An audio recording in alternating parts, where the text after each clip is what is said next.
میرا شوہر پاگل تھا اور شادی کی رات اس نے مجھے بہت تکلیف دی۔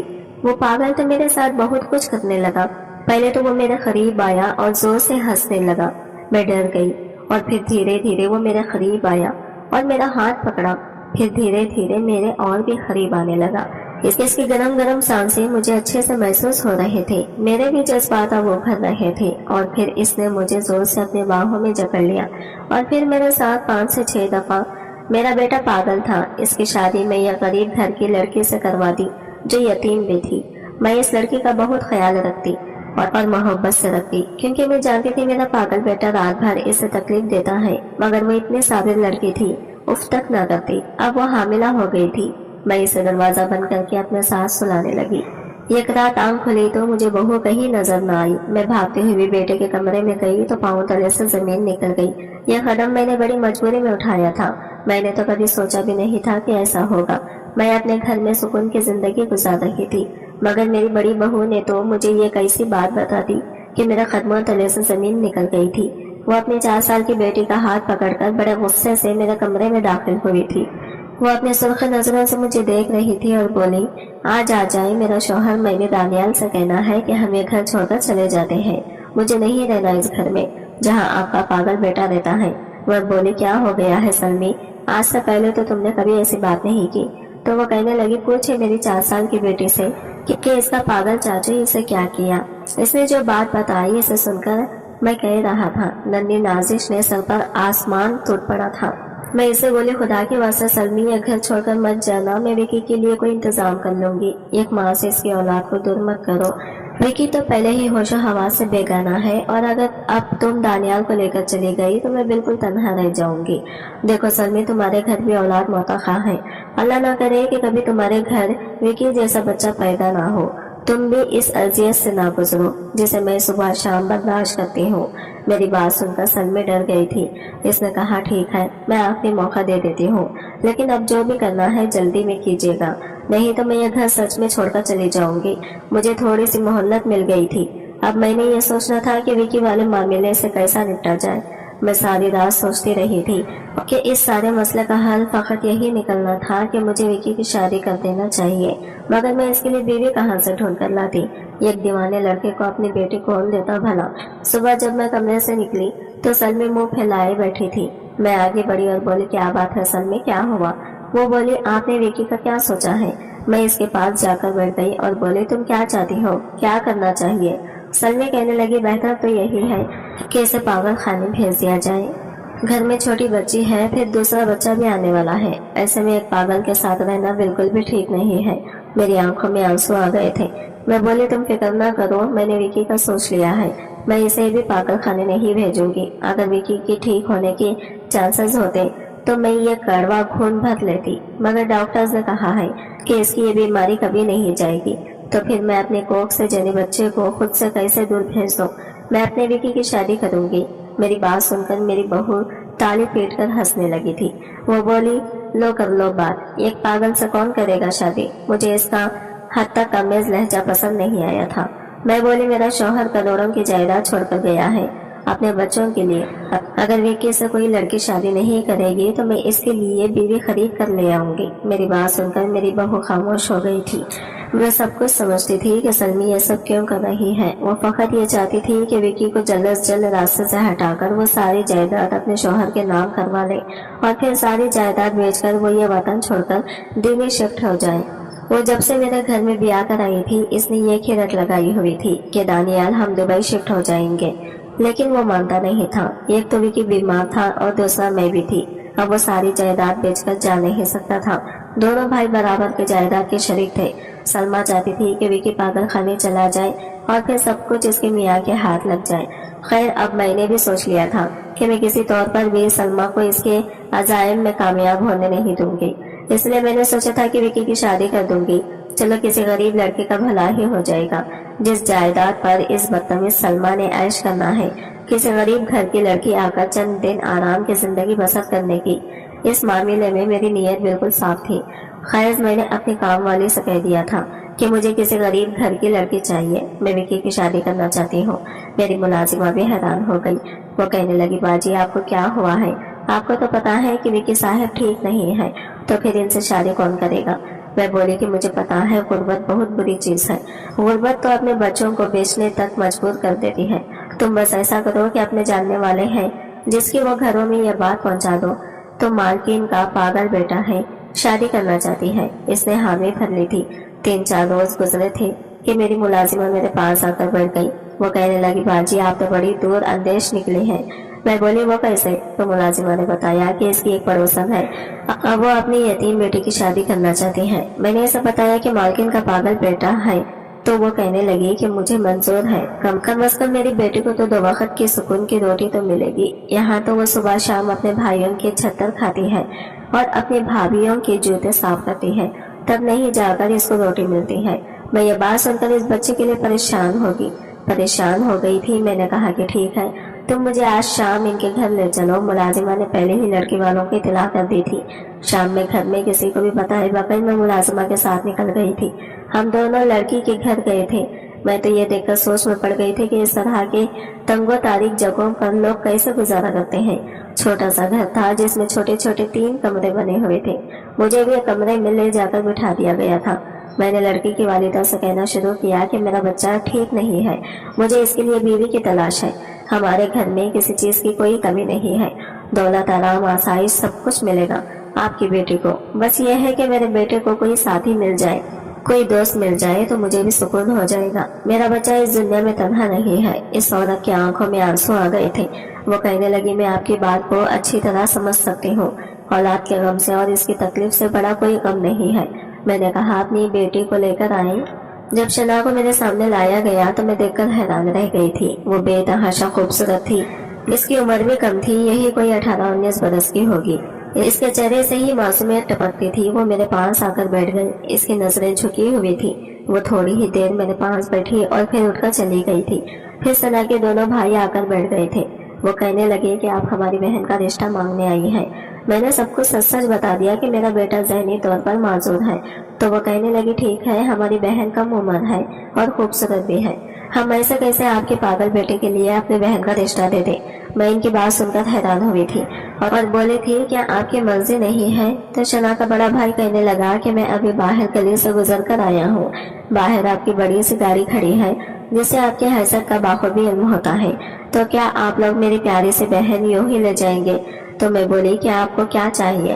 شنا کو چھوٹا بھائی بولا کہ آپ ہر مہینے ہمیں کچھ رقم دے دیا کریں، کیونکہ امی بیمار رہتی ہیں اور ہم دونوں بھائی بھی اتنا کوئی خاص نہیں کماتے، چلو اچھی کے لیے دوائی ہو جایا کرے گی۔ میں بولی ہاں جی بتائیے کتنی رقم چاہیے؟ تو سنا کا بڑا بھائی کہنے لگا کہ ہر مہینے 50,000 روپیہ دے دیا کریں، اس کے علاوہ سنا کے حق مہر میں 5 لاکھ روپیے اور ایک گاڑی ایک گھر بھی ہو جائے تو بہتر ہے۔ گھر شنا کا ہوگا مگر اس میں ہم میں رہیں گے۔ میں نے ان کی یہ ساری باتیں مان لی تھی۔ میں نے کہا مجھے ہر بات منظور ہے، اس کے علاوہ بھی اگر آپ کو کچھ چاہیے تو بتائیے گا۔ وہ دونوں بھائی حیران رہ گئے تھے اور ایک دوسرے کی طرف دیکھ کر کہنے لگے کہ اگر ہمیں آپ اپنے کسی کاروبار میں اچھے سے نوکری دلوا دیں تو بھی بڑی مہربانی ہوگی۔ میں نے کہا ٹھیک ہے، آپ کا یہ کام بھی ہو جائے گا، میں اگلے جمعہ آ کر اپنی بہو کو لے جاؤں گی۔ وہ دونوں بہت خوش ہو گئے تھے، ان کے چہروں سے ایسا ہی لگتا تھا کہ جیسے ان کی لاٹری لگ گئی ہو۔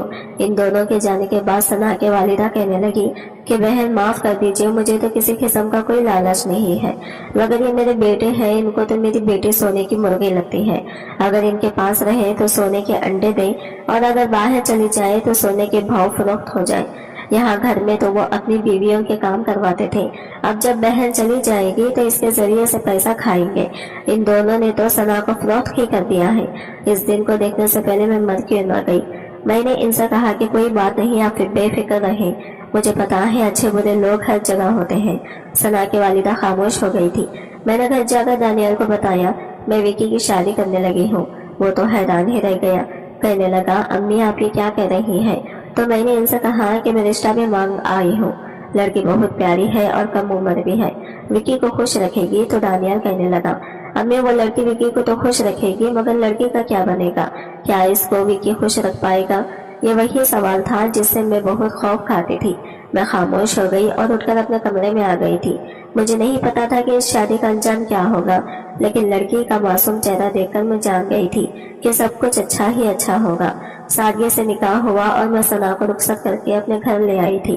वो बड़ी खामोशी से लड़की थी, नजरें झुकाकर बैठी थी। मैं इसको विकी के कमरे में छोड़कर जाने लगी तो इसने खौफ भरी निगाहों से मुझे देखा था और कहा, आंटी मेरे साथ कुछ बुरा तो नहीं होगा। इसके सवाल पर मेरा दिल कट कर रह गया था। मैंने इसका हाथ थाम लिया और कहा कि नहीं, कुछ बुरा नहीं होगा, क्योंकि मैं विकी को जानती थी, वो किसी को नुकसान नहीं पहुंचाता था। मैं अपने कमरे में आ गई और सारी रात आंखों ही आंखों में रात बीत गई थी। सुबह में उठकर विकी के कमरे में गई तो ये देखकर हैरान रह गई थी कि नई नवेली दुल्हन का चेहरा नीलो नील था।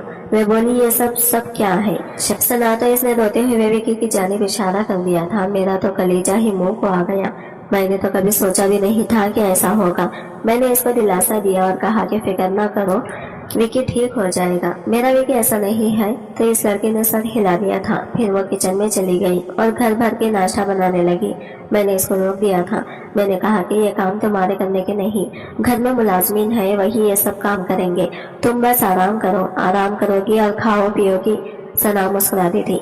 अभी घंटा भर ही गुजरा था कि सना की दोनों भाभियां हाथों में नाश्ते की ट्राई पकड़कर हमारे घर मौजूद हुई थी। वो बड़ी हसरत से घर को चारों तरफ से देख रही थी। मैं तो बड़ी घबरा गई थी कि अगर उन्होंने सना के चेहरे की जानिब देख लिया तो हंगामा खड़ा कर देंगी। मगर हैरत मुझे तब हुई थी जब उन्होंने एक बार भी सना से इसके चेहरे के मुतालिक नहीं पूछा था। इन्हें तो बस अपना ही लान खाया जा रहा था। बड़ी भाभी सना के कान में घुसकर कहने लगी, तुम्हारी सास हमें नाश्ता लाने पर क्या तोहफा देगी? मैं ये सब बातें सुन चुकी थी, मगर मैंने यही जाहिर किया कि मैं कुछ भी नहीं सुन पाई। खैर वो दोनों जाने लगी तो मैंने लिफाफे में कुछ पैसे रखकर इन्हें दे दिए थे। मुझे पता था कि वो इसी में बहुत खुश हो जाएंगी। मेरी बहू सलमा मुझसे कहने लगी, आंटी आपको मैंने कहा था ना कि विकी की शादी ना करें। अब रोज इस लड़के का यही हाल हुआ करेगा। दानियाल भी बोल रहा था कि अम्मी आपने विकी की शादी करके अच्छा नहीं किया। तभी सना बोली, कहने लगी, आप दोनों मेरे शौहर के बारे में ऐसा मत कहें। वो जैसा भी है तो मेरा शौहर। मैं अपनी सारी जिंदगी इसी के साथ बिताने के लिए तैयार हूँ। ये बात सुनकर जहाँ वो दोनों हैरान रह गए थे, वहाँ मैं भी शिशुरा रह गई थी। अब तो ये रोज का ही मामूल बन गया था। हर सुबह जब सना कमरे से बाहर आती तो इसके चेहरे पर रात की अजियत साफ दिखाई देती थी। मैंने एक दोबारा विकी को भी समझाने की कोशिश की थी। मैंने इसे कहा था कि अगर तुम अपनी बीवी को मारोगे तो वो घर छोड़कर चली जाएगी, तुम फिर से तन्हा रह जाओगे। तो विकी मजीद गुस्से में आ जाता था। वो चीज उठा कर पीटने लगता था और कहता था कि कोई इसको नहीं लेकर जा सकता। मैं विकी से कहती कि तुम्हारे गुस्से से डरकर भाग जाएगी। तुम्हारी बीवी तो विकी कानों को हाथ लगाकर सॉरी करता, मगर इसके रवैये में किसी किस्म की कोई तब्दीली नहीं आ रही थी। मुझे इस बात का डर था कहीं शना घर छोड़कर ना चली जाए, इसलिए जब विकी शना पर हाथ उठाता मैं इसके घर वालों के लिए भारी तवायफ भेज देती थी। कभी फ्रीजर ले दिया तो भी टीवी ले लिया, हत्ता कि मैंने इनके घर में ये सी तक लगवा दिया था। ये सब मैं इसलिए कर रही थी कि अगर शना अपने घर वापस जाना भी चाहे तो इसकी लालची भाभियां इसे मेरे पास ही रहने पर मजबूर कर दे। सना खामोशी से रहती थी, लेकिन मेरा वो बहुत ख्याल रखती थी। एक दिन इसकी तबीयत खराब हुई तो मैं इसके पास जाकर बैठ गई। मैंने कहा, तुम्हें क्या हुआ है? तो सना फूट फूट कर रोने लगी थी। कहने लगी, आंटी मेरी तबीयत कुछ दिनों से बहुत खराब है, मैं आपको बता नहीं पाती थी। कहीं आप ये ना कहें कि इसके घर वालों ने मरीज लड़की हमारे पहले डाल दी है, लेकिन कुछ दिनों से मुझे उल्टियां आ रही हैं और चक्कर आ रहे हैं। सना की बात सुनकर मुझे कुछ शबा हुआ था। मैं बोली, विकी तुम्हारे पास भी आया था क्या? तो इसने इस में रवा सर हिला दिया। मैंने कहा, मैं तुम्हें डॉक्टर के पास लेकर चलती हूँ, लगता है तुम उम्मीद से हो। मैं सना को डॉक्टर के पास ले जाने लगी तो वो बोली, आंटी मैं पास जाना चाहती हूँ। मेरी भाभियाँ हमेशा एक बहुत अच्छी गायनोलॉजिस्ट के पास जाती थी और मैंने सोचा था कि जब भी मुझे कोई ऐसी खबर मिलेगी मैं इस डॉक्टर के पास जाऊंगी। तो मैं मुस्कुराकर बोली, मैं तुम्हें तुम्हारी भाभियों से भी ज्यादा अच्छी गायनोलॉजिस्ट के पास लेकर जाऊंगी, इस बात की तुम फिक्र ना करो। तो मेरी बात सुनकर सना की आंखों में आंसू आ गए थे। वो कहने लगी, आंटी ये मेरी छोटी सी ख्वाहिश है, अगर आप मान लेंगी तो मुझे बहुत खुशी होगी। मैंने सोचा कि बच्चे की ये ख्वाहिश पूरी कर देती हूँ तो क्या हो जाएगा, क्या पता अल्लाह मुझसे राजी हो जाए और सच में ये खबर मिल जाए कि मेरी बहू हमारे घर का वारिस जनने वाली है। मैं सना को डॉक्टर के पास लेकर गई तो इसने इस खबर की तस्दीक कर दी थी। वो कहने लगी, ये बात सच है कि सना उम्मीद से है। फिर तो यही था कि मेरी जिंदगी ही बदल गई थी। मैं खुशी से सातों आसमान पर पहुंच गई थी। मैंने अपनी बहू का माथा चूमा था। मैं बोली, सना तुम बहुत भाग्य वाली हो, तुम मेरे घर का वारिस पैदा करने वाली हो। اب विकी के हिस्से की सारी जायदाद मैं अपने वारिस के नाम कर दूंगी। मैं किसी ऐसे इंसान को विकी के हिस्से पर आइश नहीं करने दूंगी जो इसे पागल खाने भिजवाना चाहता था। सना ने सर हिला दिया था। इसने अपने मुंह से कोई जुमला अदा नहीं किया था। मेरी बहू को तो ना पैसे का लालच था और ना ही जायदाद का। वो तो बड़ी सीधी सादी सी लड़की थी। ये तो इसके घर वाले थे जो इसको कैश करवा रहे थे। सना को इस दुनिया में सिर्फ अपने होने बच्चे के साथ सरोकार था, मगर विकी अब भी सना पर हाथ उठाता था। मैं इस बात को लेकर बड़ी परेशान रहती थी कि कहीं बच्चे को कुछ ना हो जाए। इसका हल मैंने ये निकाला था कि मैं सना को अपने कमरे में लिटाने लगी थी। मैंने ऐसा कहा था कि जब तक बच्चा पैदा न हो जाता मेरे साथ रहोगी। इस बात पर विकी ने बहुत हंगामा किया था, मगर मैं इसके सुनने वाली नहीं थी। मैं अपनी बात पर पक्की रही थी और आहिस्ता आहिस्ता विकी को भी सब्र आ गया था। एक दिन सना बड़ी परेशान सी बैठी थी। मैं इसके पास जाकर बैठ गई और बोली, क्या बात है? सना ने जल्दी से अपने आंसू पोंछ लिए और बोली, कुछ नहीं। मैंने जब इसरार किया तो सना बोली, भाभी सलमा मुझे कह रही थी कि तुम अपने बच्चे को जाया करवा दो। पागल शख्स का बच्चा भी पागल होगा। इतना कहकर सना फूट फूट कर रो दी और मेरे गले लग गई थी। मैं बोली, ऐसा कुछ भी नहीं होगा, तुम फिक्र ना करो। सलमे तुमसे जल्दी है क्योंकि इससे पहले तुम घर का वारिस पैदा करने जा रही हो। मैंने सना को बहुत दिलासे दिए थे, मगर मेरा अपना दिल बेचैन हो गया था। अब मुझे सलमा से बहुत खतरा महसूस होता था। यही डर लगा रहता था कि सलमा सना के बच्चे को कोई नुकसान ना पहुंचा दे। मैंने घर में हुक्म दे दिया था कि सलमा के सामने सना का खाना नहीं सकेगी। छुप छुपा कर खाना सना के कमरे में भेज दिया जाएगा, मगर फिर भी मेरे दिल को सुकून नहीं आ रहा था। मैंने इसका यह हल निकाला कि मैं विकी की सारी जायदाद पहले से ही सना के नाम करवा देती हूँ। सलमा तो इसलिए सना के बच्चे के पीछे पड़ी हुई थी, ना कि अगर वारिस पैदा हो गया तो जायदाद इनके हाथ से निकल जाएगी। मैंने पहले ही विकी की जायदाद सलमे से कोसों दूर कर दी थी ताकि इसका ध्यान बच्चे की जानिब न जाए। मैंने वकील से यहाँ तक लिखवा दिया था कि अगर सना को कुछ हो गया तो ये सारी जायदाद ईडी सेंटर को मुंतकिल कर दी जाए। इस फैसले के बाद कहीं जाकर मैं मुतमईन हुई थी। आज बहुत अरसे बाद मुझे सुकून की नींद आई थी। मैं खूब सोई थी, मगर रात के आखिरी पहर अचानक से मेरी आंख खुल गई थी। मैं उठ बैठी ताकि तहज्जुद की नमाज अदा कर सकूं, मगर ये देखकर दंग रह गई कि सना तो अपने बिस्तर पर मौजूद ही नहीं है। मैं बड़ी घबरा गई कि वो बच्ची कहाँ चली गई। मैं जल्दी से उठी और कमरे से बाहर निकल आई। पूरा घर अंधेरे में डूबा हुआ था, मगर हल्की सी रोशनी छत के ऊपर बने विकी के कमरे से आ रही थी। मैं जल्दी से सीढ़ियां चढ़कर दूसरी मंजिल पर आ गई थी। विकी के कमरे का दरवाजा थोड़ा सा खुला था। मैंने अंदर झांक कर देखा तो मंजर देखकर शर्मिंदा रह गई थी। मैंने तो कभी ख्वाब में भी नहीं सोचा था कि सना ऐसा भी कर सकती है।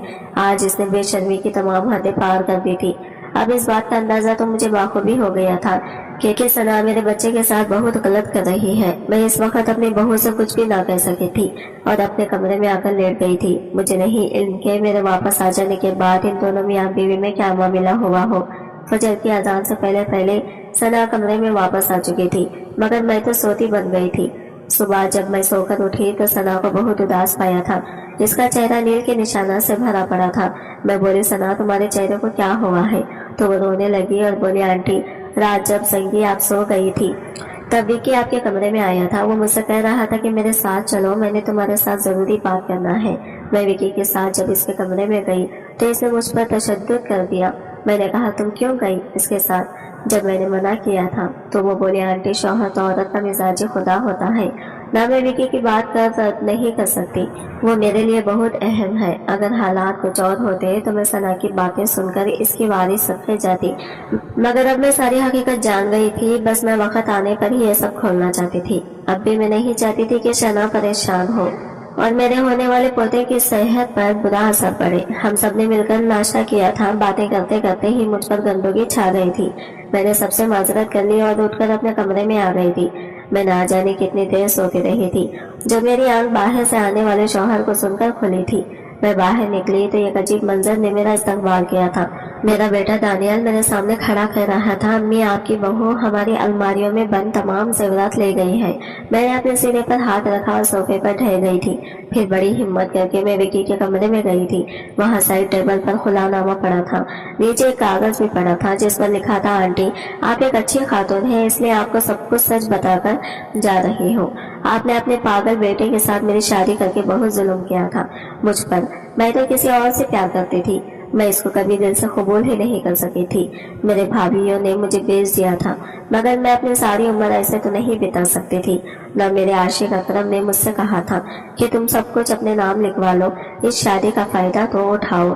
फिर जैसे जैसे अकरम मुझे कहता गया वैसे वैसे मैं करती गई थी। इसने मुझे कहा था कि तुम अपने चेहरे पर मेकअप से ऐसे निशानात बना लिया करो जैसे भी कि तुम पर तशद्दुद करता हो। मैंने इसकी बात मान ली। ये चीज मेरे लिए फायदा मंद साबित हुई थी। आप मुझे और ज्यादा प्यार करने लगी थी। खैर विकी को तो मैंने शादी की पहली रात ही डरा दिया था। वो मुझसे दूर दूर रहता था। इसकी तो इतनी हिम्मत नहीं थी कि मुझसे बात कर ले। खैर मैं हामिला भी नहीं थी। आपने जायदाद मेरे नाम लिखवा दी, आपका शुक्रिया। अब मैं अकरम के साथ एक पल सुकून जिंदगी गुजारूंगी। मैं ये खत पढ़कर थर थर कांपने लगी थी। मैंने कल रात खुद सना को विकी के कमरे में देखा था। वो चेहरे पर मेकअप से निशानात बना रही थी। मैं इसकी हकीकत जान गई थी, मगर अपने पोते की वजह से खामोश हो गई थी। मगर पोता तो कहीं नहीं, वो तो झूठ था। सना ने हम सबको नाश्ते में नींद की दवा मिलाकर दी थी। जब हम सो गए थे इसने आराम से अपनी कार्रवाई कर ली थी। दानियाल कहने लगा, अम्मी आपको शादी की क्या जरूरत पड़ गई थी?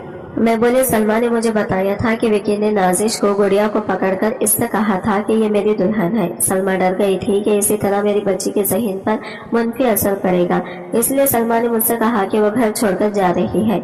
मैंने इसे जाने से रोक दिया था और सोच लिया कि विकी के लिए दुल्हन लेकर आऊंगी। दानियाल कहने लगा, अम्मी ऐसे हालात में विकी के लिए दुल्हन नहीं बल्कि गुड़िया लानी चाहिए थी। आपने बहुत गलत किया। मैं खामोश हो गई थी। विकी का हिस्सा तो सना ले उड़ी थी। अब मैं और विकी दानियाल पर बोझ बन गए थे, मगर वो हम दोनों का बहुत ख्याल रखता है। इसने मुझे भी उफ तक नहीं कहा। इसने हम दोनों को सर आंखों पर बिठा कर रखा है। अब मैं सोचती हूँ कि काश मैंने इतनी जल्दबाजी ना की होती। ये गैर लड़के से तो बेहतर था कि विकी की जायदाद पर मेरा दानियाल ऐश करता। आज की वीडियो कहानी आपको कैसी लगी कमेंट करके जरूर बताइएगा, और वीडियो अच्छी लगी है तो लाइक शेयर जरूर कीजिएगा। हमारे चैनल को सब्सक्राइब करें फ्रेंड्स। मिलते हैं